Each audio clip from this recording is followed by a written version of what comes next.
gudoomiyaha gobolka iyo ku-xigeenadiisa gudoomiyaha degmada iyo golaha deegaanka shacabka magaalada gaalkacyo dhammaantiin assalaamu calaykum waraxmatullaahi wabarakaatu waxaan aad iyo aad uga mahadcelinayaa soo dhowayntan diiran ee guryo noqoshadii aan ku soo guryo noqonnay Puntland annagoo safar shaqo ugu maqnayn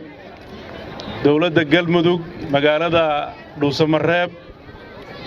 waxaan aad ugu faraxsanahay taageeradiinna waxaan mar walba iyo meel kasta aan u joogno ka shaqayn doonaa danaha Soomaaliyeed iyo kuwa Puntland waxaa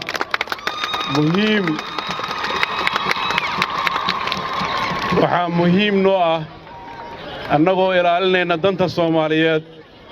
haddana maslaxadda Puntland marnaba inaan gorgortan aanan ka gelin haddii Ilaahay idmo mar walba waxaan ku taagnaan doonaa waxa maslaxadda guud iyo midda gaarka ah ay ku jirto dalka Soomaaliyeed marxalad kala guur ayuu marayaa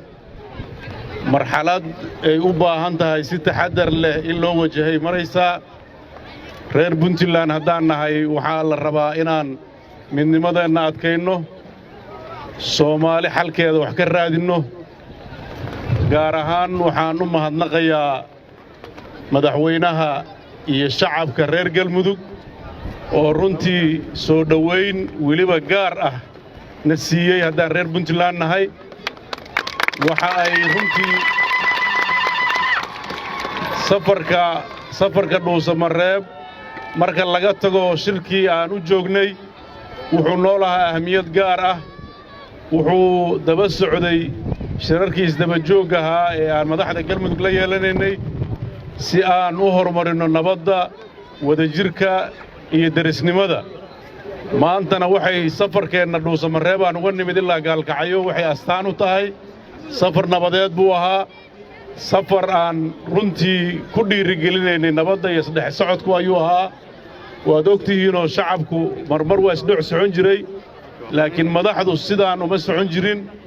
waxaan uga mahadcelinayaa shacabka reer Galmudug sida diiradeen noo soo dhoweeyeen intii aan soo soconnay oo dhan ilaa iyo intii aan joognay ahmiyad gaara ayay siiyeen runtii Puntland waxaan inay caddaynayaa reer Galmudug inay ka go'an tahay nabadda iyo wada noolaanshaha idinkana waxaa la rabaa kaalintiinna inaad ka qaadataan haddii Galmudug iyo Puntland ay gacmaha isqabsadaan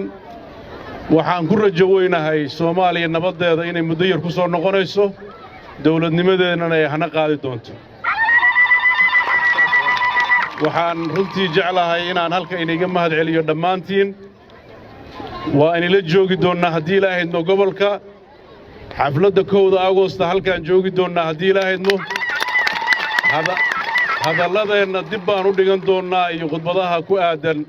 wakhtiga iyo munaasabadaha runtii maanta meel fiican baynu maraynaa waxaa loo baahan yahay intaasoo naga sii dhowaanno